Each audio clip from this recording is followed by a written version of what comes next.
Nakakapag pa yan eh. Hindi na, patapos na eh.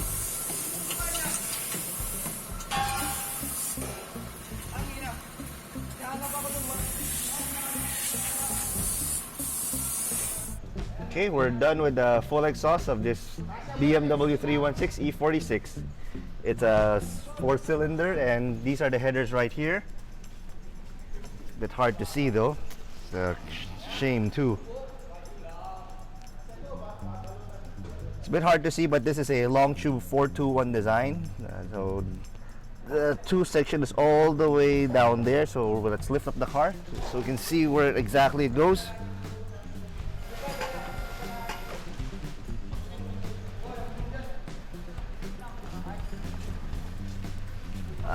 This is a better view actually from underneath. So this is the primary under. This is the 4. This is the 2 joint. Then this is the 1. Then 2-inch piping all the way up to the back. While this is slightly larger than stock, we are going to tune it with Unichip anyway, and we're adding a K&N intake. So we're basically completing what colloquially known as a stage 1 package: intake, exhaust, and then tuning. Let's start it up and see how it sounds.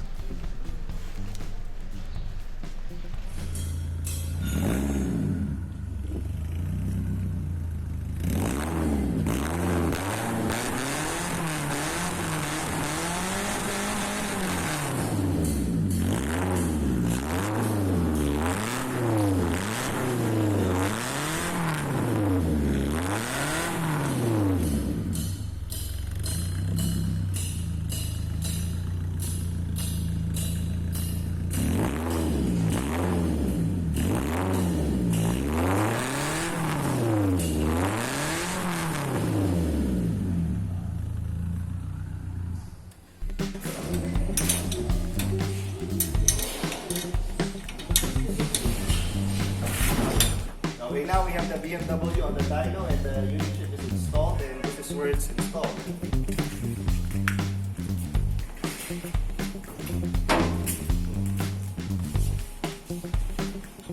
The vehicle's ECU is actually here. Below the wiper. A lot of people keep asking where the Unichip is installed, and it basically has to be around 6 to 8 inches where the actual vehicle ECU is. Once upon a time, vehicle ECUs are actually there inside the dash. Either underneath the steering wheel, underneath the passenger side. For Subarus, it's still true, it's still underneath the passenger side, or sometimes underneath the center console, which is true for some older Mitsubishis. But most new cars now have all their ECUs in the engine bay. Particularly, any Honda right now has the ECU right beside the battery. So on this BMW, it has it here. The question is, hindi ba masyado mainit yun? Mainit siya pag ikaw sa tao, pero for the engine and the electronics that go into making the Unichip as well as the ECU itself, it's taken into account. So, ibig sabihin mainit para sa tao, mainit para sa makina.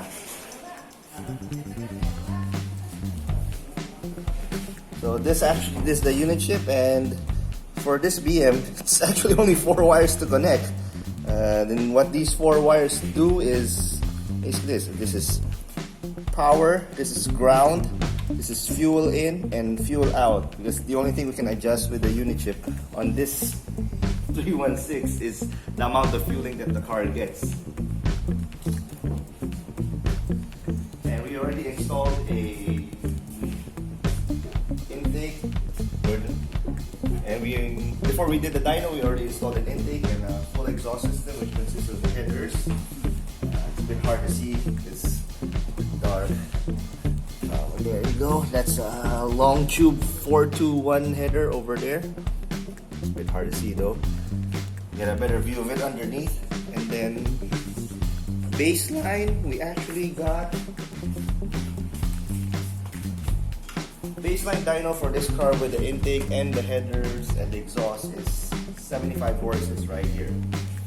For reference, bone stock, no nothing, BMW 316 makes around 65. You might be running, baba naman yan, 65.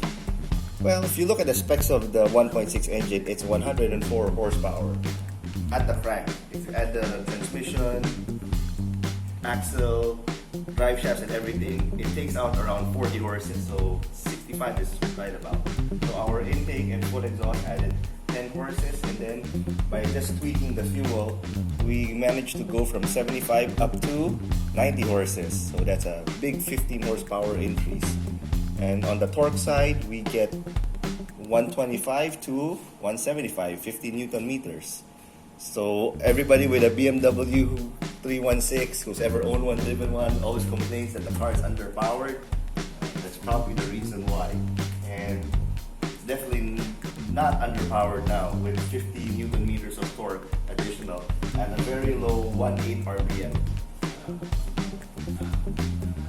So we'll take it out of the dyno and do a test drive.